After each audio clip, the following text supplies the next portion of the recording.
안녕하세요. 예, 1차 시는 도움이 되셨나요? 전반적으로 대학 입학 전형에 대해서 설명을 드렸고 다시 한번 복습하는 과정을 겪었는데 이 시간을 통해서 이해 안 되는 부분들은 나중에 추후에 저희 학교에 많은 선생님들이 계시니까 또 담임 선생님 계시고 그런 선생님께 질문을 통해서 주시면 얼마든지 설명이 가능할 것 같고요. 앞으로 뭐 온라인이 됐던 오프라인이 됐던 간에 진학 설명회라든지 이런 것도 있기 때문에 그 시간에 조금 더 보충 설명을 드릴 수 있었으면 좋겠습니다. 자, 이제 1학년으로 가려고 합니다. 고등학교 1학년. 제가 여기서 적어놓은 게 있죠. 아는 게 없지. 아니, 너만 모르는 거야. 이게 뭔 얘기냐면 중학교 때 처음 중학교를 들어가서 입학을 하고 나면 모든 게 낯설죠. 중학교의 수업 문화. 어떤 수업 문화예요?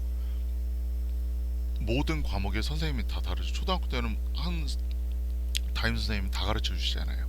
근데 고등학교는 과목마다 선생님이 따르시죠. 그리고 중학교는요. 그리고 수업도 45분 수업이 40분 수업에서 45분 수업으로 늘어나고 그 다음에 이동 수업도 존재하고 그러다 보니까 모든 게 낯설고 그렇게 느껴지게 되는데 고등학교에 올라온 학생들도 마찬가지로 그런 경험을 하게 됩니다. 그런데 모른다고 생각하면 안 돼요. 중학교하고 어떤 면으로는 굉장히 많이 흡사합니다. 예를 들어 생각해 볼까요? 자, 중간고사 언제 봅니까? 1학기 중간고사. 중학교 때 1학기 중간고사 언제 봤죠? 5월 정도에 봤죠. 4월 말이나 5월 정도에 봤죠. 그다음 기말고사 언제 봅니까? 7월 초에 봤죠. 2학기 중간고사 언제 보죠? 9월이나 10월 초에 봐서 끝나고 추석을 맞이하더니 추석 끝나고 뭐 중간고사를 보더니 그렇게 했죠. 그 다음에 2학기 기말고사 언제 보죠? 12월 초에 보죠. 그죠? 고등학교는요? 똑같습니다. 그런데 나만 모르는 거야. 나만 모른다고 생각할 수도 있는 거죠. 그럼 안 돼요. 그렇게 되면 적응하는데 그만한 시간이 오래 걸립니다. 내가 미리미리 생각하고 학사 일정, 조만간에 여러분들에게 그 달력을 줄 거예요. 그 달력을 받으신 분들 계실 거고요. 학사 달력을 받으면 그런 내용들을 학사 일정을 꼼꼼하게 체크를 해줘야 됩니다. 그래서 적어도 어느 날에는 뭐를 하는지 이런 걸 다 파악하고 있어야 되는 거지 모른다고 생각하면 안 되는 거예요. 그래서 그런 차원에서 도움을 드리기 위해서도 지금 제가 이런 걸 하고 있는 거겠죠. 자, 저는 기본적으로 학년을요 네 가지로 분류를 해요. 학년은 관리를 하면서 해야 되는데 자기 스스로요. 내신 관리, 비교과 관리, 모의고사, 방학 관리 이 네 가지를 한다고 생각을 하는데 내신 관리란 건 뭡니까? 공부를 열심히 해야 되는 거죠, 당연하게. 그죠? 그 다음 비교과 관리라는 건 뭐예요? 아까 제가 얘기했지만 수시로 대학교로 간다고 생각할 때는 비교과, 특히나 학생부 종합병으로 가는 학생들은 비교과 준비를 해야 되는 건데 비교과 준비를 하기 위해서는 관리를 해야 되는 거죠, 당연히. 그 다음 모의고사는요. 자, 수능은 고3 때 보는 거잖아요. 그러니까 그때까지 기다리는 게 아니라 중간중간에 보는 모의고사를 수능이라고 생각하고 나서 시험을 보고 그거에 대해서 평가를 내가 제대로 하고 있어야 모의고사 관리를 해야 나중에 정시 때 내가 가늠을 할 수 있다라는 거죠. 내가 정시에 지원하면 이라는 생각을 할 수도 있는 거죠. 방학 관리는 중학교 때의 방학이라고 하는 거는 그냥 재미있는 방학이면 됩니다. 허송세월하기보다는 좀 재밌는 방학. 그래서 중학교 때, 초등학교 때 여름방학에 시골집에 내려가 있거나 이런 추억은 평생 기억에 남죠. 자, 그런데 고등학교 때의 방학은 관리를 해줘야 된다는 겁니다. 어떤 쪽으로? 조금 더 대학교에 들어가기 위한 대입을 준비한 목적으로, 성적을 올리기 위한 목적으로, 그 다음에 비교과를 준비하기 위한 목적으로, 또 모의고사, 정시를 위한 목적으로. 자, 하나하나 따져보죠. 내신 관리입니다. 우선 고등학교의 첫 시험을 잘 보기에 노력해야 됩니다. 고등학교 첫 시험을 잘 보기 위해서. 이거 왜 그러냐면 일반적으로 내신을 중학교 때 중앙고등학교에 지원한 학생들은 대부분 어떤 학생들이냐면 중학교에서 좀 속된 말로 방구중 낀 학생들이에요.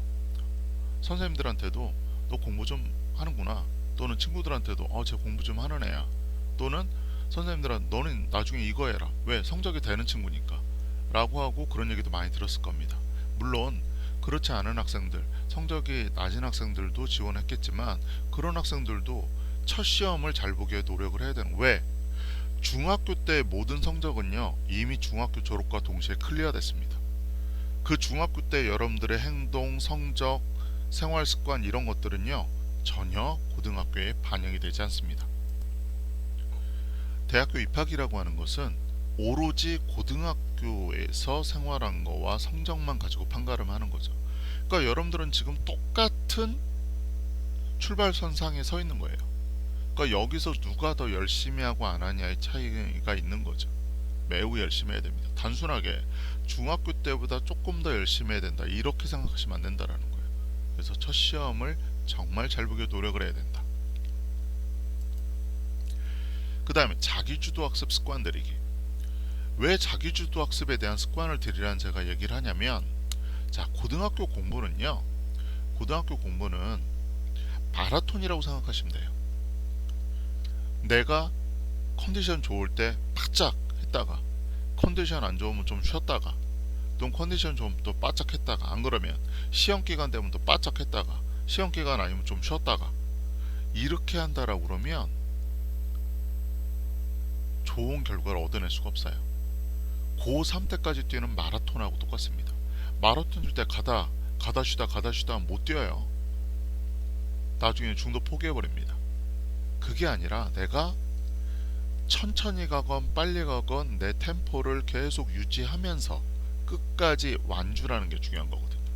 그렇게 하려면 습관, 공부하는 습관을 들이는 게 매우 중요하죠. 그러기 위해서는 어떻게 해야 될까요? 저는 여러분들에게 플래너 같은 거를 쓰라고 얘기를 합니다. 왜냐하면 고등학교 공부의 특징은 저는 이런 것 같아요. 첫 번째는 공부량이 매우 많다. 일반적으로 지금 이렇게 생각하는 학생들이 있을 수 있습니다. 나는 중학교에 비해서 열심히 해야지, 그리고 실제로 열심히도 합니다. 근데 그 기준이 뭐냐? 중학교에 비해서예요. 중학교에 비해서. 전 중학교 성적을 신뢰 안 한다고 그랬잖아요. 아까 제가 그 1차 시에서 얘기한 것처럼 뭐 단위수가 들어가고 안 들어간 것도 중요하지만 중학교는요, 학교가 어디냐에 따라 편차가 너무 심해요.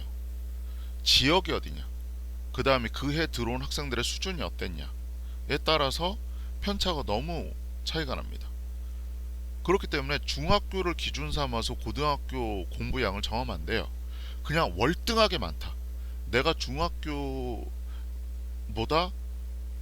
생각하지 말고 고등학교에서는 남는 모든 시간을 내 공부에 투여를 해야 된다.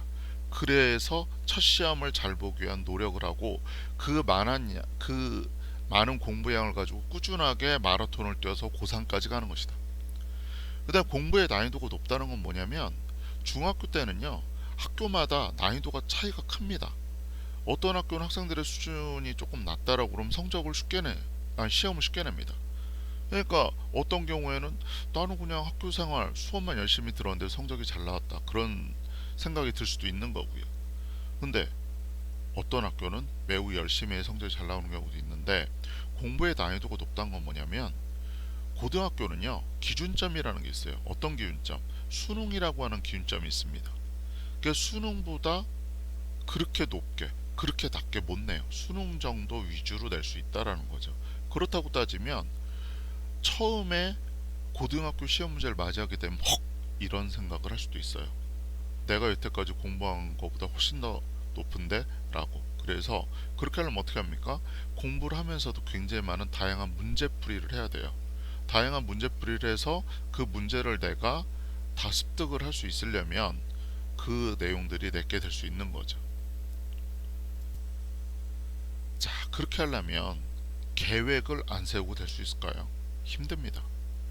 예를 들어 중학교는 공부량 자체가 작기 때문에 주먹구구식으로 해도 돼요. 오늘은 요거 하고 내일은 이거 하고 그 다음날은 이거 해야지 라고 생각할 수가 있는데, 고등학교의 공부는 그렇게 하면은 빈틈이 너무 많이 생기는 거죠.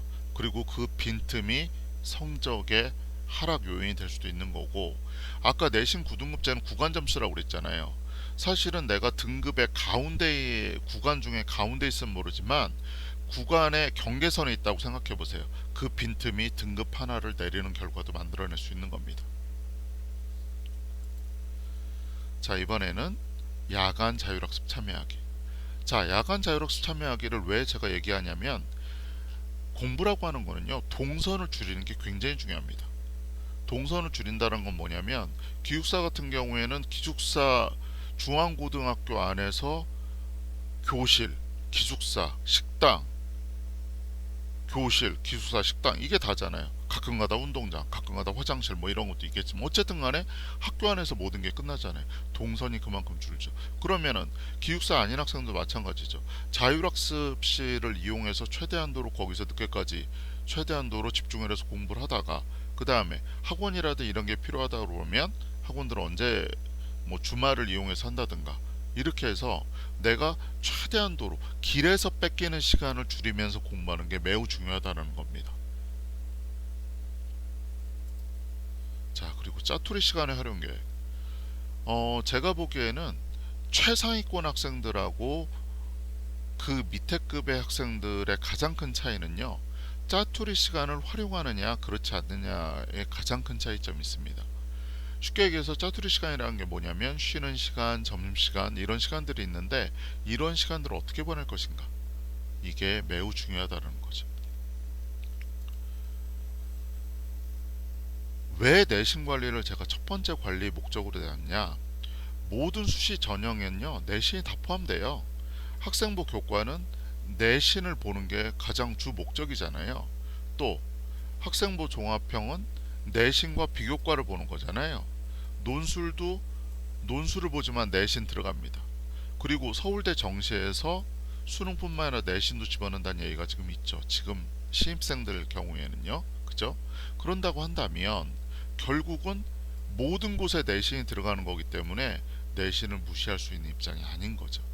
그래서 내신은 꼭 생각해야 되는 거고, 판단을 할 때 늘 내신을 잘 보기 위한 노력들, 그럼 내신을 유지 관리하기 위한 노력들이 존재해야 된다는 겁니다.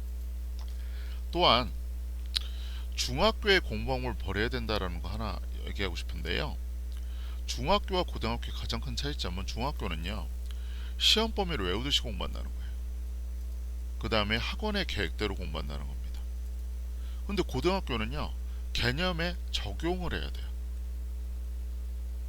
그러면 시험 범위 외우듯이 공부하고 학원의 계획대로 공부하게 되면 고등학교 시험 문제를 못 풀 수도 있습니다. 외우듯이 공부를 하기 때문에. 쉽게 얘기해서 외우듯이 공부하기 때문에 중학교에는요 암기를 잘하는 친구들이 훨씬 더 성적이 잘 나올 수밖에 없습니다. 근데 고등학교는 그게 다가 아니라는 거죠. 그 다음에 스스로 계획하고 실천하고 반상회만 공부해야 된다. 왜? 이게 자기주도 학습이거든요. 이게 돼야 된다. 자, 제가 여기 두 가지를 그래프를, 하나는 시기고 하나는 공부 양입니다. 그래서 시기는 뭐냐면, 우라들이 시기별로 공부 양이 많아지는 지점이 있어요. 요 두 지점이 뭘까요? 요 두 지점이 뭐겠어요? 시험기간이죠. 중간고사와 기말고사지. 그죠? 그런데 이건 중학교 때의 나였다라고 그러면 고등학교는요 이 정도로 해야 됩니다. 이 정도.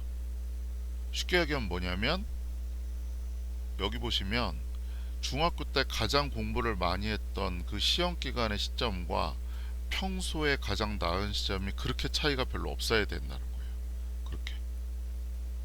그리고 시험기간에 월등히 더 많은 양으로 공부해야 된다는 얘기고, 이게 제가 얘기하는 일반적인 중학교와 고등학교 양인데, 여기서 한 가지 더요. 자, 서울대를 가기 위한 학생들의 공부만 보면 우리 아들이 중학교, 고등학교에서 공부하는 건 훨씬 더 높습니다. 쉽게 얘기하면 중학교에서 가장 열심히 공부했던 때하고 고등학교에 가장 공부하지 않았던 시간대를 비교해도 그거보다 높다라는 거예요. 그거보다. 그러면 내가 얼마나 공부량을 많이 해야 되느냐가 대충 감이 잡히는 거고, 실제로 이런 거 있잖아요. 내가 서울대를 가고 싶다 라고 한다라고 하면 그 정도로 해야죠. 서울대는 우리나라 최고의 대학 아닙니까? 그러면은 당연히 그렇게 할 수밖에 없는 거죠. 자, 요번에는요, 지금까지의 공부에 대한 나쁜 습관과 태도를 버려라, 이겁니다. 나는 무엇을 버려야 할까? 일반적으로 남학생들이 게임 많이 하죠. 여학생들은 카카오톡 많이 한다고 그래요. 근데 요즘에는요, 게임에다 카카오톡이 짬뽕 돼가지고 스마트폰으로 게임하는 거 정말 많지 않습니까? 이거 버리셔야 됩니다. 내가 게임 고등학교 올라기 중학교 때 게임을 많이 하던 학생이 고등학교 올라와서 아 이제 게임 좀 줄이고 공부 좀 해야, 이거 안 됩니다. 그냥 게임을 끊으셔야 돼요. 게임을, 스마트폰 완전히 끊어야 됩니다. 스마트폰 책상 위에, 공부하는 책상에 가지고 가는 사람들이 성적 좋은 케이스를 본 적이 없습니다. 두 가지, 시각적인 제거를 해라. 시각적인 제거. 책상 위에는요 이런 거 붙여놓으면 안 돼요. 여학생들 같은 경우 이런 거 붙여놓은 학생들 많고, 특히나 책상 위에 이런 거 놓여 있잖아요. 얘 고개 까딱까딱 하는 거 보이면 나도 까딱까딱 하다 까딱까딱 까딱까딱 하다가 잡니다. 이러면 안 되겠죠. 그래서 공부하는 책상에는 시각적인 방해, 내 눈에 잡념이 들게 하는 방해물은 싹 없어서, 그래서 한동안 유행했던 게 도술 책상이잖아요. 도술 책상 딱 그 안에는 뭐만 있어요? 연습장, 책, 참고서, 필기도구, 이 정도면 끝나는 거죠. 다만 한 가지 더 추가로 있다라고 그러면 그 독서대 있죠, 독서대. 독서대 같은 경우는 공부할 때 쓰시면 좋습니다. 왜냐면 여러분들 고개를 숙이고 하게 되면 고개가 아프고 그 허리도 아플 때가 많거든요. 그러니까 책을 놓고 독서에다 놓고 본다라고 하는 거는 이 고개라든지 이런 데 도움을 받을 수가 있는 거죠. 또 청각적인 제거를 해야 됩니다. 청각적인 제거. 내 귀에 방해가 되는 거. 음악을 들으면서 공부하는 건요 굉장히 안 좋은 습관이에요. 안 좋은 습관. 부모님들이 기억하실지 모르겠지만 옛날에 MC 스퀘어라는 거 있었어요. MC 스퀘어. 그 소리를 들어보면은 이게 목이 날아다니는 소리가 들려요. 뭐 이런 소리가 들리거든요. 이게 뭐냐면 뇌의 알파파를 자극하는 소리입니다. 집중력을 향상시켜 준다고 하거든요. 그런데 만약 그게 효과가 있었다면 우리나라 같이 교육열이 강화된 나라에서 대부분의 집에 하나씩 있지 않겠습니까? 요즘 여러분 집에 MC 스퀘어 있나요? 없죠. 들어본 적도 없죠. 그 얘기는 뭐냐면 효과가 없다는 겁니다. 뭐보다? 전혀 아무것도 안 듣는 것보다. 실제적으로 노래를 들으면서 공부하는 게 나는 공부에 집중이 잘 된다고 하는 학생들한테 실험 한 가지만 해보면 돼요. 여러분들은 오늘 있었던 일을 조용히, 자기가 오늘 있었던 일을 적는다고 생각해 보세요. 그거를 적을 때 음악을 들으면서 한번 적어보세요. 잘 안 적힙니다. 왜? 음악의 리듬이라고 하는 게, 가사라고 하는 게 계속 내 집중력을 방해해요. 차라리 아무것도 없이 들을 때, mp3보다는 귀마개를 차라리 꽂고 나서 공부를 하는 게 훨씬 더 도움이 될 때가 많습니다. 실제로. 가뜩이나 이런 걸 들으면서 공부를 할 수 있다. 이거 제가 예전에 그 도서실에서 감독하다가 어떤 학생이 보는 거 보고 제가 한번 그 친구의 스마트폰을 뺏은 적이 있었는데, 한번 보실까요? 제가 예전에 이 동영상을 보고 너무 재밌어가지고요, 집에 와서 아내랑 보고 또 웃고, 자다가 한번 일어나서 웃고, 그래서 웃었던 기억이 나는데, 자, 공부할 때 웃고 싶죠. 그런데 이게 웃고 싶을 때 웃는 건 상관이 없는데 공부할 때는 쥐약이에요. 이거 보면 잔상이 하루 종일 남습니다. 공부하는 내내 괜히 미소 지어고 기특대가지고 친구한테 더 보여주고 싶고 막 이렇단 말이죠. 그래서 공부할 때와 공부하지 않을 때는 완벽하게 구분할 수 있어야 된다. 그러려면 어떻게 된다? 여태까지 다시 한번 얘기하지만 잘못되어 있는 공부에 대한 나쁜 습관과 태도는 버리는 게 좋다. 특히나 우리 남학생들, 우리 학생들 저런 거 있죠. 그 스마트폰에 대한 그 의존도 그거 최대한 줄여야 되고요. 스마트폰 때문에 공부를 못하거나 내신이 떨어지게 되면 이거 나중에 누구도 책임져 주지 않습니다. 잘 신경 썼으면 좋겠고요. 자, 이번에는 비교과 관리에 넘어가겠습니다. 자, 제가 생활기록부의 항목을 하나하나씩 다 설명을 드리려고 해요. 여러분들은 아까 제가 말씀드렸지만 수시에 학생부 위주 전형의 학생부라고 하는 건 학교 생활기록부 약자라고 그랬는데, 학교 생활기록부라고 하는 걸 중학교 것만 보시잖아요. 그래서 고등학교 아직 한 번도 본 적이 없죠. 그래서 고등학교에는 생활기록부가 이렇게 나온다는 의미로 보여드리려고 합니다. 첫 번째, 인적 학적사항. 인적 학적사항은 뭐 사실 대입하고 큰 문제는 없습니다. 문제는 없기 때문에 인적 학적사항은 그냥 이런 게 있는가 보다라고만 알고 넘어가시면 되고요. 출결사항. 출결사항은 그냥 저는 이렇게 얘기합니다. 개근을 해라. 개근을. 왜냐면 개근을 하는 거는 그냥 성실도로 보여주는 거라고 저는 생각을 해요. 어떤 선생님들은 뭐 학생들이 뭐 학교도 안 나올 수도 있는 거고 뭐 집안 가족여행을 갈 수도 있는 건다 라고 생각할 수도 있는데, 가족여행 가는 거는요 원래 결석으로 인정 안 합니다. 왜 출석으로 인정되는 거기 때문에 그런 게 아니고요. 뭐 무단 결석이라든지 무단이라고 하는 거 그냥 아무 얘기도 없이 그냥 간다든지 결과 무단 결과 땡땡이 친다는 얘기죠. 이런 것들은 없어야 되는 거고, 또 특히나 건강해야 개근도 할 수 있는 거거든요. 그래서 이거는 진짜 부모님들의 역할이에요. 애가 건강하게 학교를 개근을 할 수 있도록 하려면 부모님들이, 요즘 애들은 옛날에는 그냥 도시락만 먹고도 잘 컸는데 요즘 애들 안 그렇더라고요. 영양제 좀 먹여야 되고요. 좀 신경 쓸 수 있도록 뭐 홍삼이라든지 이런 거 몸에 받을 수 있는 것들 해서, 저도 애들 생각해 보면 저희 아들하고 딸 고등학교 3년 내내 홍삼을 아예 달고 먹였던 것 같아요. 그래서 이거는 부모님들의 역할이니까 해주십사라고 얘기를 드리고요. 자, 수학 경력. 지금 현재 고3들, 올해 고3이죠. 2022년에 고3들까지는 수학 경력이 들어갑니다. 그런데 올해 고2 지금 현재 신입생들 같은 경우 수학 경력이 아예 대학이 제공이 안 돼요. 그래서 여러분들은 신경 안 써도 된다. 다만 이게 대입이 위반형 되다 보니까 어떤 문제점이 있냐면, 경시대회라는 게 있죠. 학교에 경시대회라는 게 있는데, 이 경시대회에서 상을 탄다고 하더라도 생활기록부엔 입력이 되지 않습니다. 그래서 가끔가다 어떤 학생이 저한테 물어보는 학생도 있어요. 선생님, 제가 어떤 경시대회를 참여하려고 하는데 이게 도움이 됩니까? 도움이 되는 게 아니라 따질 필요가 없는 거죠. 아예 생활기록부에 적힐 수 있는 공간이 없으니까. 다만 자신이 그냥 자신의 개발, 개인의 개발을 위해서 참여하는 거야 뭐라고 할 수 없겠지만, 이거를 대입에 내가 어떤 좋은 역할, 좋은 소재로 사용하기 위해서 한다라고 그러면 그건 의미 없다라는 걸 말씀드리는 거고요. 자, 자격증 인증 그냥 무시하시면 됩니다. 창의적 체험활동.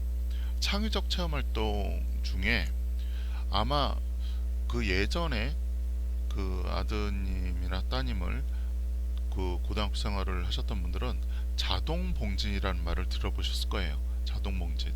자율활동, 동아리, 진로활동, 봉사활동. 자동봉진이라고 하는데, 자, 자율활동은요, 학교 또는 학급에서 하는 활동, 모든 활동을 자율활동이라고 합니다. 자율활동. 최대 500자까지 쓸 수 있고요. 누가 적냐면 담임 선생님들이 적습니다. 동아리 활동. 동아리 활동은 500자고요. 이 동아리 활동은 동아리 선생님이 적죠. 동아리 선생님이.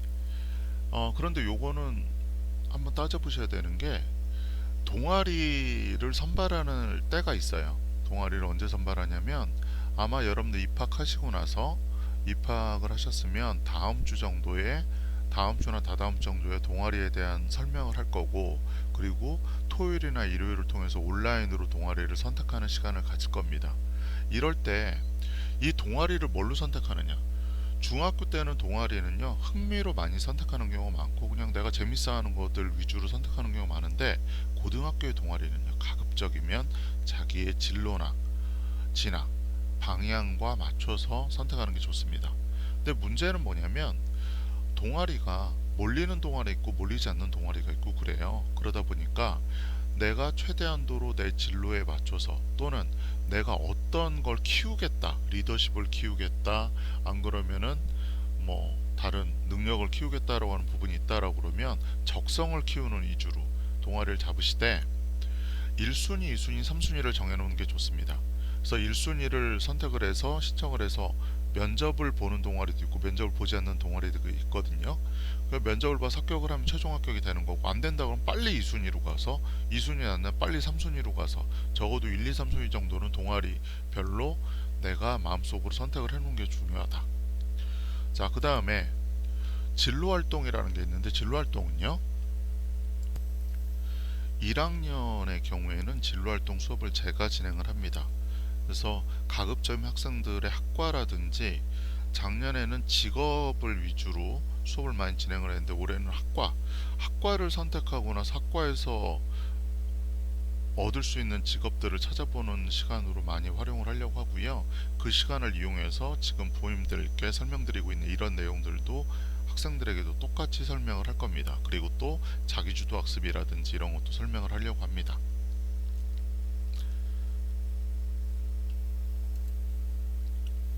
자, 여기서 퀴즈를 하나 내볼까요? 다음 중 창의적 체험활동이 아닌 것은? 1번 학급회의, 2번 동아리, 3번 방과후학교, 4번 수학여행. 제가 아까 창의적 체험활동의 자동봉제라고 그랬죠. 자율활동은 학급 또는 학교에서 하는 활동을 자율활동, 동아리는 동아리에서 하는 활동, 그 다음에 진로활동은 진로시간에 하는 활동, 그 다음에 봉사활동이 있는데, 자 여기 보시면 학급회의는 학급에서 하는 활동이죠. 자율활동 많습니다. 창의적 체험활동에 포함되는 자율활동이고요. 수학여행 학교에서 하는 활동이죠. 그러니까 얘도 자율활동이죠. 그 다음 동아리 활동, 동아리에 해당되는 방과후학교, 이 방과후학교는 해당 사항이 아니죠. 그래서 방과후학교는 앞으로 생활기록부에 입력이 되지 않습니다. 하지만 방과학교가 입력이 안 된다고 하더라도 방과후 수업은 저는 가급적이면 들었으면 좋겠어요. 왜냐하면은 올해서부터는 선생님들이 방과후 수업도 내신을 위한 방과후 수업과 정시를 위한 방과후 수업 양분해서 개설해 줄 거기 때문에 가급적이면 이것도 아까 제가 처음에 얘기했던 동선을 줄이는, 그러니까 학교에서 방과후 수업을 듣고 자율학습실에 가서 공부를 하는 식으로 해서 동선이 줄잖아요. 이렇게 하는 것도 추천드리죠. 자, 두 번째, 창체 특기사항 입력할 내용으로 적합한 것은 1번 학교에서 참가했던 모든 활동, 2번 평가자가 원하는 활동. 이거 뭘까요? 평가자가 원하는 활동이죠. 평가자가 누군데? 입학사정관이나 대학교 교수, 직접 학생들을 뽑을 사람이 원하는 활동이죠. 그래서 학교에 참가했던 모든 활동을 나열식으로 언제 뭐 했고 언제 뭐 했고 언제 뭐 했고 언제 뭐 했고 그냥 뭐 했다 참가했다는 식으로만 적어주는 거는 별 의미가 없습니다. 그래서 하나를 적더라도 평가자, 이 친구는 이런 활동을 했구나 라고 하는 거를 느낄 수 있는 게 훨씬 더 좋다라는 거죠.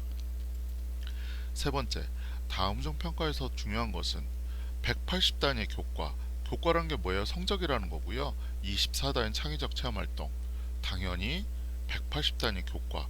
계속 얘기하지만 학생부 종합전형에 교과와 비교과가 들어간다고 하더라도 교과가 먼저 되고 그 다음 비교과가 있어야지, 비교과가 많다고 해서 교과가 낮아도 대학교에 들어갈 수 있는 건 아니다. 그런 의미고요. 평가에서 더 매력적인 창의적 체험활동 무엇인가? 1번 교과 수업과 연계한 활동, 2번 교과 수업 관련 없는, 뭘까요? 교과 수업과 연계한 활동이 훨씬 더 도움이 되는 활동인 거죠. 그리고 이런 거를 연계 활동이라고 그러고 연계 수업이라고도 하는데, 이런 연계 활동이 굉장히 많이 필요하기도 합니다.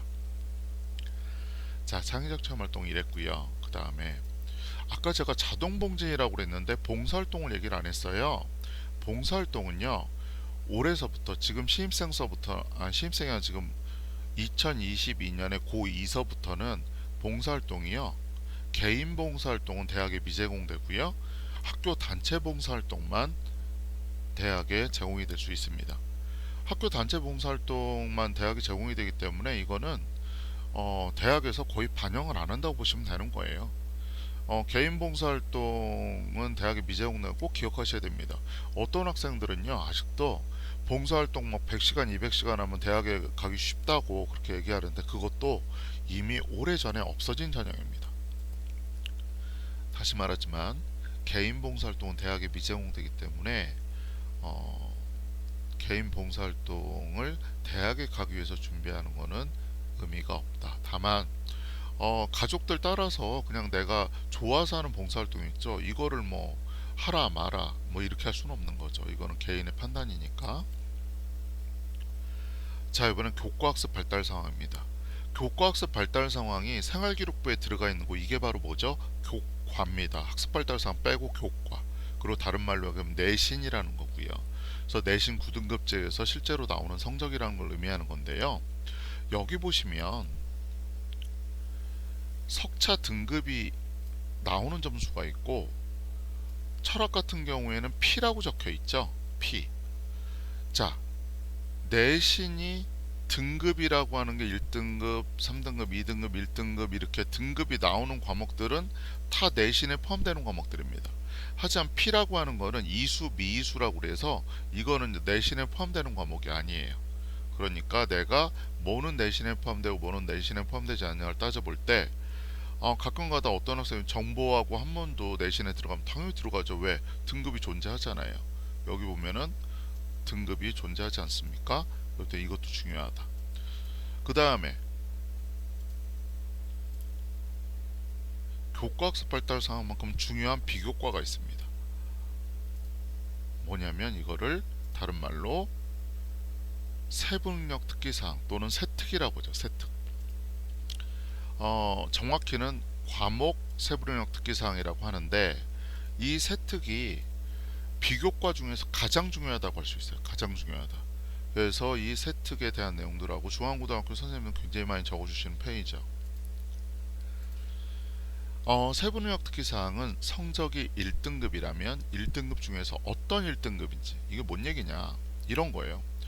관심 성적만 1등급이냐 성실한 1등급이냐 탁월한 1등급이냐 또는 간신히 성적만 2등급이냐 성실한 2등급이냐 탁월한 2등급이냐 뭐가 중요할까요? 이쪽으로 가면 갈수록 훨씬 더 중요하겠죠. 그죠? 자, 이 친구 한번 보죠. 다음 세부능력 특기사항을 평가한 학생 물리 실력은 어떤 물리학에서 어떤 선생님이 적어주셨는데 자 이렇게 적혀 있습니다. 수업에 의한 주어진 과제를 꼼꼼히 해결함으로써 물리 실력 향상 노력을 기울이는 모습 보이고 수업에 이해하지 못하면 교무실 쓰고 되게 성실하고 좋은 학생 같죠. 그죠? 그런데 1, 2등급의 우수한 학생이냐 3, 4등급 성실한 학생이냐라고 그러면 뭘까요? 3, 4등급의 성실한 학생이죠. 왜요? 여기 보시면 물리 실력이 향상되도록 노력을 기울이는 모습이란 얘기는 뭡니까? 아직 최상위는 아니라는 거죠. 향상되게 노력한다니까. 그 다음에 이해하지 못한 개념은 교무실로 찾아온다는 건 뭐예요? 아직 이해하지 못한 부분이 많다는 걸 의미하는 거기 때문에 그냥 이 친구는 뭐예요? 성실한 학생이죠. 성실한 학생. 성실한 학생. 그죠? 자, 그리고 세특을 잘 쓰려면 어떻게 해야 되는가? 세특을 잘 쓰기 위해서는 선생님이 수업 태도만 가지고 세특이라고 하는 건 뭐냐면 여기를 보시면 세특이라고 하는 거는 수치로 너 몇 등급이야 몇 등급이라 나타내는 게 아니라 그 과목에 대한 거를 서술형으로 적어주는 게 세특이잖아요. 서술형으로 이렇게 서술형으로 적어주는 세특 아닙니까? 그죠? 그러니까 세특을 잘 쓰려면 선생님들이 어떻게 적는 거를 잘 파악을 하셔야 돼요. 수업 태도를 가지고 얘를 잘 적어준다 이렇게 하면 못합니다. 왜냐하면 여러분들 들어와서 실제로 수업을 해보고 그 반 분위기를 보면 알겠지만 전반적으로 학생들의 수업 태도는 좋습니다. 정말 열심히 들으려고 노력하고요. 열심히 따라하려고 노력을 합니다. 그러니까 선생님들 입장에서도 대부분의 학생들이 다 성실하게 집중해 수업을 듣기 때문에 이걸 가지고 수업 태도를 세특을 잘 적기에는 힘들죠. 그래서 어떻게 하냐면 수행평가를 적습니다. 수행평가. 수행평가에 대한 어떤 구체적인 기술을 가지고 학생들에게 잘 적으려고 노력을 하시는데 이 수행평가는요 어떻게 보면은 토론이 될 수도 있고요 모든 발표가 될 수도 있고 개인 발표가 될 수도 있고 보고서 형식일 수도 있죠. 이때 이거를 어떻게 적어야지 되는가 이거를 얘기하고 싶은데요. 특히나 보고서요. 이벤트, 빌, 애프터를 기억해 주시기 바랍니다. 이벤트는 뭐냐면 사건 자체를 얘기하는 거예요. 난 어떤 활동을 했어. 나 이거 했어. 저거 했어. 나 이렇게 했어. 저렇게 했어. 이런 거. 빌은요. 그 활동을 통해서 내가 느낀 게 뭐냐. 배운 게 뭐냐. 이거를 적는 겁니다. 그 다음에 애프터는요. 이게 가장 중요한데 연계 교육이에요. 그 이후에 내가 뭘 했냐. 그 이후에 내가 어떤 사건을 거쳐서 뭘 느꼈고 생각해보니까 뭐가 더 알고 싶어서 뭘 더 했다. 우리 가끔가다 그런 말 있잖아요. 하나를 알려주면 열을 한다. 그런 거 있잖아요. 그게 단순하게 이 친구가 천재라 하나를 알려주면 10개를 뻥튀기해서 안다. 이게 아니라 하나를 알려줬더니 본인이 궁금해 찾아서 9개를 알아가지고 온 거예요. 그러니까 하나를 알려주면 열을 알게 되는 거죠. 그런 의미로 따져본다라 그러면 사실은 대학 입장에서는 어떨까요? 이벤트만 적혀있는 학생들보다는 느낀 점, 어떤 걸 통해도 배운 점이 있는 학생이 중요하잖아요. 그거보다는 또 뭐예요? 항상 연계교육을 통해서 뭔가 다른 새로운 거를 해낼 수 있는 사람이 괜찮은 학생이고, 실제로 애프터까지 적어줘, B나 애프터를 적어줬을 때 선생님들이 세특을 이 친구는 이런 걸 했구나 라고 해서 잘 적을 수 있는 기본 바탕이 될 수 있다라는 겁니다. 이해되시나요? 자, 요번에는 두 가지를 좀 더 설명드리려고 합니다. 자, 과목 중에는요, 진로 선택 과목이라는 게 있고 예체능 과목이라는 게 있거든요. 가끔가다 학생들이 이런 거 많이 물어봅니다. 선생님, 예체능 과목도 성적에 포함되나요? 또는 진로 과목도 포함되나요? 하는데, 우선 진로 과목이요. 지금 1학년에는 우선은 진로 선택 과목이 없습니다. 진로 선택 과목은 2학년과 3학년에 있는 거예요. 그러다 보니까 2학년과 3학년에 하는 과목들인데 왜 1학년 때 설명을 하느냐? 왜냐면 2학년에 선택하는 진로 선택 과목을 언제 선택할까요? 1학년에 선택을 해요. 1학년에. 그렇기 때문에 1학년 때서부터 진로 선택 과목에 대한 내용은 어느 정도 알고 계셔야 되는 거죠. 자, 그래서 여기 보시면 인문 같은 경우에는 관련 학과가 다 나와 있어요. 국어국문학과, 심화국어라고 융합과학이라고 있는 게 이게 국어국문학과와 천문학과에 해당되는 거다. 이런 게 나와 있거든요.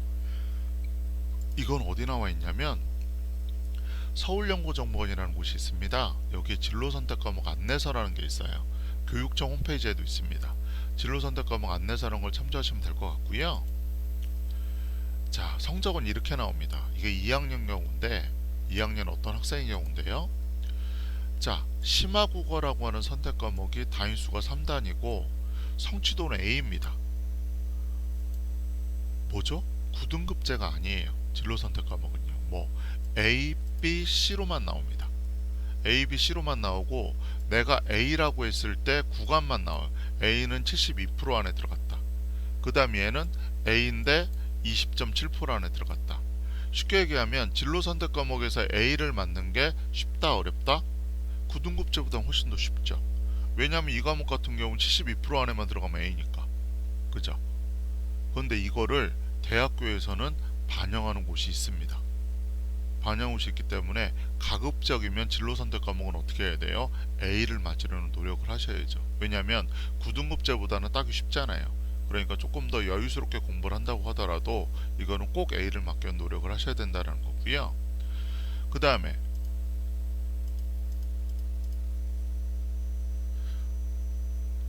체육하고 예술은요, 내신이 반영되지 않습니다. 여기 보시면 성적이 나온 게 뭐냐면 성취도 A, B잖아요. 이 진로 선택 과목에 나타나는 A, B는 그래도 이 분포 비율이라는 걸 보여주는데 이 예체능 과목은 그나마 그것도 안 보여줍니다. 그러니까 이거는 어떻게 해요? 그냥 즐기시면 되고요. 다만 은미체 관련 학과에 가려고 하는 친구들, 특히나 수시에 은미체 관련 학과로 가려고 하는 친구들은 이건 중요하겠죠. 하지만 그렇지 않은 경우는 그냥 수업 자체를 최선을 다하고 즐기면 된다. 자, 교과학습 발달 사항 꼭 기억하시고 가장 중요한 항목입니다. 자, 이번엔 독서활동. 독서활동은요, 대학에 미제공되는 항목입니다. 지금 올해 고3과 고1, 2를 나누는 가장 큰 구분점이 이거예요. 봉사활동과 독서활동이 사라졌다는 거. 그래서 독서활동이 대학에 미제공되기 때문에 어떻게 보면은 재학생들 입장에서는 독서에 대한 부담감 많이 덜 수가 있죠. 그런데 그러면 독서를 전혀 하지 말아야 되냐? 그렇지 않습니다. 독서는요, 활동상 이 항목이 줄어들었을 뿐이지 세분력 특기사항이라든지 진로활동 입력 가능하죠. 왜? 아까 제가 연계교육에서 그런 얘기 했었잖아요. 뭐가 궁금해서 어떤 책을 내가 찾아 읽어봤다. 이건 연계교육에 포함되니까 세특 안에 들어갈 수 있는 내용들이죠. 그리고 또 진로활동에 진로 수업을 하고 나서 올해 테드라는 걸 할 건데, 테드 강의를 듣고 나서 내가 관련된 책을 읽어봤어요. 그리고 소감문을 제출했어요. 그러면 제가 생활기록부 안에 적어줄 겁니다. 그 내용을 포함해가지고요. 그리고 다른 내용들, 뭐 자율활동에도 들어갈 수 있고요. 그 다음 동아리에도 들어갈 수 있고요. 모든 항목에 다 들어갈 수 있습니다. 독서활동 사항이 없어진 게 아니라 다른 항목에 들어갈 수 있는 상황이 됐다라고 이해를 해주셔야 됩니다. 다만 옛날에는 독서활동 사항란이 아예 있었기 때문에 몇 권을 읽었느냐, 어떤 책을 읽었느냐 굉장히 중요한 관건이었죠. 그래서 옛날에는 제가 그랬어요. 한 달에 2권 정도 읽어라 라고 얘기했는데, 지금은 그럴 필요는 없지만 연계교육에 필요한 내용들에 포함되는 건 가급적 내가 수시의 학생부 종합형 전형을 생각하고 있는 학생들이라고 그러면 고려를 해보는 게 좋겠다. 자, 그 다음에 종합의견입니다. 행동특성 및 종합의견은요, 담임선생님 입력을 하시고요. 담임선생님 입력하는 것 중에서 가장 중요한 건 뭐냐면, 담임선생님들이 이런 거를 3인 3색이라고 해요. 3인 3색. 왜? 고등학교 1학년, 2학년, 3학년의 서로 다른 담임 선생님들이 한 명의 학생을 평가하는데 3명의 선생님들 다 이 친구 성실하대요. 이 친구 성격이 밝대요. 그럼 진짜 밝은 거죠. 그죠? 그런 것도 고려를 해보시기 바랍니다. 그래서 저는 이거는 이렇게 얘기했으면 좋겠어요. 담임 선생님은 척 좀 재지 말아라. 담임 선생님이 여러분들을 일부러 미워할 일은 없잖아요. 단 어떤 경우 꼭 지각을 하더라도 1분씩 지각한 애들이 있어요. 7시 50분까지 학교 와야 되는데 7시 51분에 꼭 들어온 애들이 있어. 그럼 안 되겠죠. 그래서 그런 것들만 피해주고, 담임 선생님들이 얘들아 이거 뭐 한번 해볼래? 라고 할 때 능동적으로 선생님 좋아요, 그거 한번 같이 해보시죠 라고 하는 그런 사람이었으면 참 좋겠습니다. 자, 이렇게 해서 교사 추천서 폐지라는 건 뭐냐면, 옛날에는 대학에 원서를 제출할 때 교사 추천서라는 걸 적어줬어요. 그러니까 교사가 학생을 추천하는 겁니다. 이 학생은 이러이러해서 괜찮습니다. 리더십은 이렇고요. 그 다음에 성적은 이렇고요. 해서 평가를 해주고, 이 학생을 뭐 3년 동안 봤는데 3년 뭐 15개월 정도 봤는데 이 학생은 어떤 성격이고 어떤 리더십을 가지고 있고 저는 이 학생을 정말 추천합니다. 이렇게 적어주는 건데, 이 추천서가 폐지가 됐어요. 그러다 보니까 행동특성 종합의견이 훨씬 더 중요해졌습니다. 왜냐하면 교사가 학생 자체를 평가하는 내용은 이 항목밖에 없거든요. 나머지는 어떤 활동에 대한 평가잖아요. 근데 행동특성 및 종합의견, 행동 말 그대로 학생 자체를 평가하는 거니까. 자, 이렇게 해서 비교과 관리가 생활기록부하고 좀 밀접한 연관이 있는데, 1학년 1학기를 지났을 때요, 아무것도 안 하고 숨만 쉬고 있는 전교 꼴등의 학생이 있다. 그러면 딱 3페이지 나옵니다. 3페이지. 아무것도 안 적혀 있겠지만. 그런데 1학년 1학기라고 하더라도 성적대가 상위권 학생들은요, 세특이 1학기에 들어갈 수가 있기 때문에 이렇게 되면은 한 5페이지 정도가 나올 수가 있습니다. 자, 이번엔 모의고사죠. 자, 모의고사는 첫 번째, 모의고사 범위까지 제발 공부 좀 해라. 뭔 얘기냐면, 학생들이 가끔가다 그런 얘기예요. 기껏 모의고사 보고 나서 모의고사 성적이 왜 이러니 그러면 그 선생님 그거 제 거 아니에요. 그럼 제가 그러거든. 그럼 내 거냐 그게? 제 거 아니죠. 근데 왜 그러냐면, 학생들은 모의고사는 모의로 본다고 생각해요. 그렇지 않습니다. 제가 아까 그랬죠. 지금에 있는 학생들은 수시와 정시를 같이 준비해야 되는 학생이다.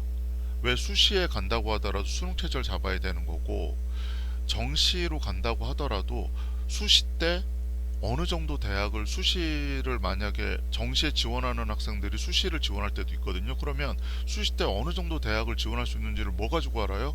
모의고사 점수 가지고 알 수 있잖아요. 근데 모의고사 점수가 자기 게 아니야. 그럼 그거 갖고 어떻게 평가를 하겠습니까? 그래서 모의고사 보니까 공부하는데, 여러분 네이버나 다음에 가보시면요, 모의고사 범위라고 검색해 보시면 1년 동안 여러분들이 보는 모든 모의고사의 범위가 다 나와 있습니다. 특히나 국어하고 영어는 전범이기 때문에 범위가 자체가 전범이기 때문에 공부할 수 없겠지만 수학하고 이런 것들은 범위가 나와 있거든요. 그 범위에 맞춰서 고등학교 3학년까지 수능 범위까지 늘어나는 거예요. 그 범위까지는 공부하면서 따라가는 게 정말 좋겠죠. 그래서 내가 주도적으로 이런 걸 하는 게 자기 주도 학습인 거고, 이렇게 했을 때 내가 공부에서도 주도적으로 공부를 할 수 있는 겁니다. 그 다음에 검사 시간을 갖는다. 시간이 남아도 졸지 않는다. 틀린 문제는 반드시 풀어본다. 이거 왜 그러냐면, 검사 시간을 갖고 시간이 남아도 졸지 않는다. 이건 뭐냐? 여러분들 고등학교 올라오면 중학교보다 5분이 수업 시간이 늘어납니다. 45분 수업이 아니라 50분 수업이거든요. 그런데 모의고사는요, 국어, 수학, 영어, 탐구를 시험을 보는데 시간이 막 80분, 90분, 100분 이래요. 그러니까 50분보다 훨씬 더 깁니다. 그러니까 그 시간을 활용하는 방법을 알아야 돼요. 그 활용하는 방법은 뭐예요? 검사 시간까지 포함시켜 놔야죠. 그리고 남는 시간이 없어야 되는 거죠. 시간이 막 남아서 막 자. 그러면은 그 친구가 수능 때 안 자란 법이 어디 있습니까?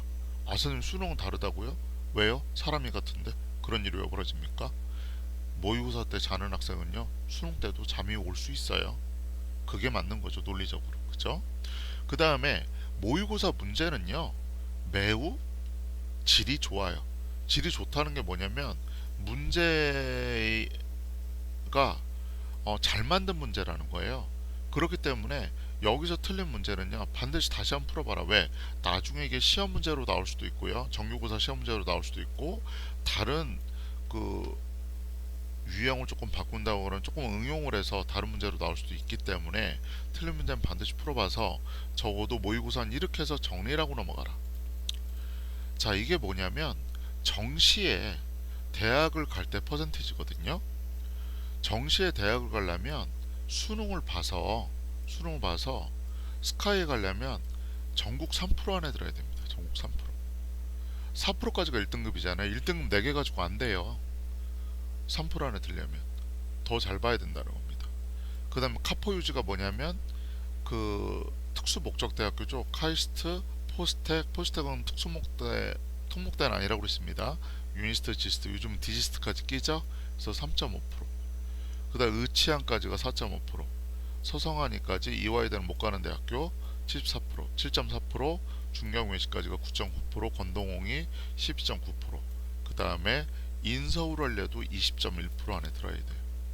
정시에 대학을 간다라는 게 만만치 않습니다. 그러니까 어떻게 해야 돼요? 정말 정시 준비도 열심히 해야 되는 거죠. 그냥 모의로 얼렁설렁 그냥 난 수시 못 가니까 정시 준비해야 된다 이렇게 생각하면 큰일 나죠. 방학관리. 방학관리는 뒤처진 과목을 보충하는 시간으로 만들든지, 안 그러면 2학기에 공부할 거를 내가 예습을 한다든지 선행을 한다든지 하는 시간을 만들어줘야 되고요. 이런 질문들을 나한테 던져야 되죠. 지난 시험에서 어떤 점이 취약했는지, 나의 공부량은 충분했는지, 중학교 때 나와 현재의 나가 지금 만족스러운지도 따져보셔야 되는 거고, 그 다음에 방과학습. 여름방학에 겨울방학에 방과학습 존재하는데, 그런 것들을 해서 왜 여름방학에 겨울방학에 방과학습 듣는 게 중요하냐면 1교시부터 수업하잖아요. 그러니까 아침에 일찍 일어나는 연습을 하는 훈련도 굉장히 중요합니다. 왜냐하면 학기 중에는 잘 성실하게 있던 학생이 방학 되면 늘어지는 걸 보거든요.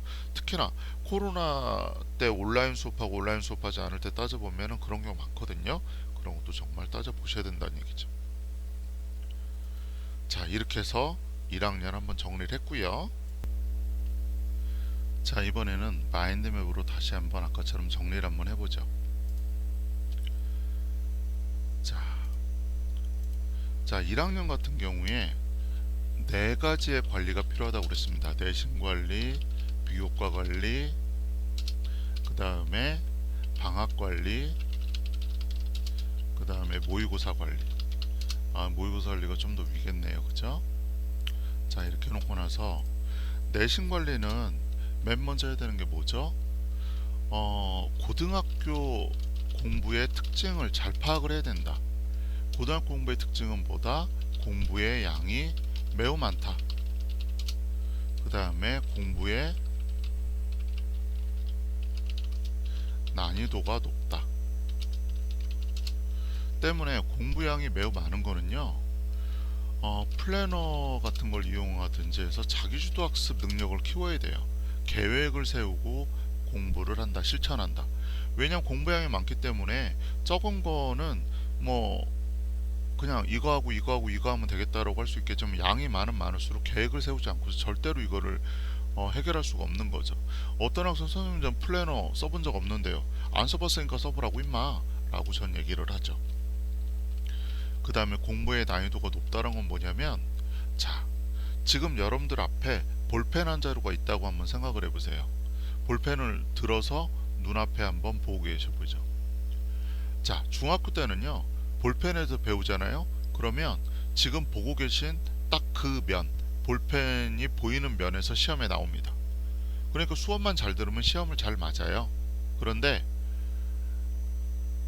고등학교에서는 볼펜에서 수업은 해놓고요, 볼펜의 끝 부분에 그 볼펜 끝자락에 그 볼 끝이 어떻게 생겼는지 그런 게 시험에 나와요. 뭔 얘기냐?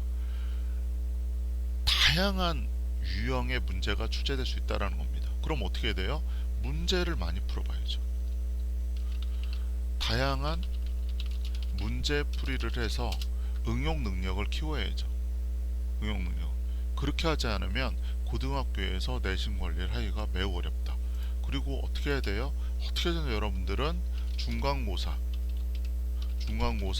기말고사, 정규고사를 잘 보기 위한 노력들을 해야 되고, 다시 얘기하지만 수시로 가든 정시로 가든 간에 같이 공부하기 위해서 어떻게 합니까? 내신 공부를 하면서 이론을 공부하고 거기에 문제풀이를 하는데, 이론과 문제풀이를 어떻게 하느냐, 그래서 이론보다 문제풀이를 훨씬 더 많이 한다 라고 한다라고 하면 정시 준비가 될 거고, 이론보다 문제풀이를 조금 더 많이 한다고 하면 내신 준비가 되고, 이런 거겠죠. 그래서 어차피 내신 준비나 정시 준비나 별반 차이가 없어요. 왜냐하면 여러분들은 어때요? 진도를 나가는 입장 아닙니까? 재수생들이 아니잖아요. 재수생들은 고등학교 3학년 내내 진도가 다 끝난 상태이기 때문에 그 친구들은 문제풀이만 하면 되죠. 근데 여러분들 어떻게든지 진도를 나가야 되는, 이론하고 문제풀이 같이 해야 되는 입장이거든요. 그러니까 어쩔 수 없이 이론하고 문제풀이 하면서 내신도 잡고 정시도 준비하는 방향으로 공부하는 수밖에 없다라는 거죠. 자, 그 다음에 제가 내신 관리에서 중요한 건 뭐냐면 동선을 줄이는 공부. 그래서 가급적이면 야간 자율학습과 방과후 수업, 이거는 여름방학, 겨울방학도 마찬가지다. 겨울방학도 마찬가지다. 해서 방과후 수업을 해서 동선을 줄이는 공부를 했으면 좋겠다. 필요에 의해서라면 사교육은 받지 말라는 얘기 안 합니다. 사교육은 제가 그냥 받고 싶으면 받아라, 그리고 내가 도움이 필요하면 받아야 된다 라고 하는데, 사교육을 안 받고 내가 성적이 낮은 거면 사교육 받아서 성적이 좋은 게 낫죠. 그래서 사교육은 그렇게 자기한테 필요할 수 있도록, 도움이 될 수 있도록 사용을 하면 되고요. 사교육은 몇 가지가 있죠. 첫 번째는 뭐냐면 과외가 있을 거고요, 학원이 있을 거고요, 그 다음에 인강이라는 게 있겠죠. 자, 어떤 걸 선택하더라도 여러분들이 공부에 도움, 내가 내 시간을 최대한도로 뺏기지 않으면서 효과를 볼 수 있는 방법을 선택하시는 게 좋다고 저는 생각을 해요. 그래서 내신 관리 이렇게 이야기할 수 있고요. 비교과 관리는, 자, 입력 주체에 따라서 분류를 한번 해볼게요. 입력 주체.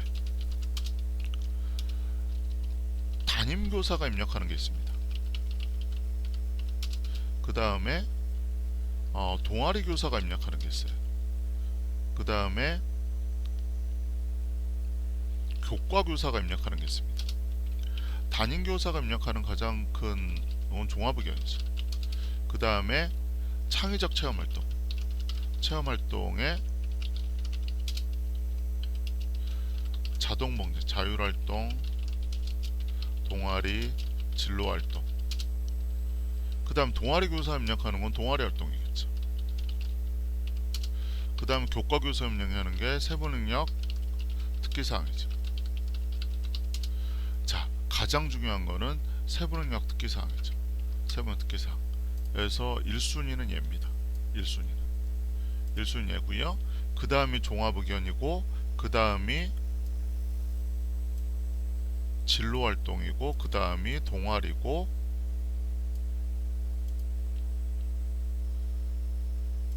이거 동아리 있으니까 동아리 요걸로 하고요.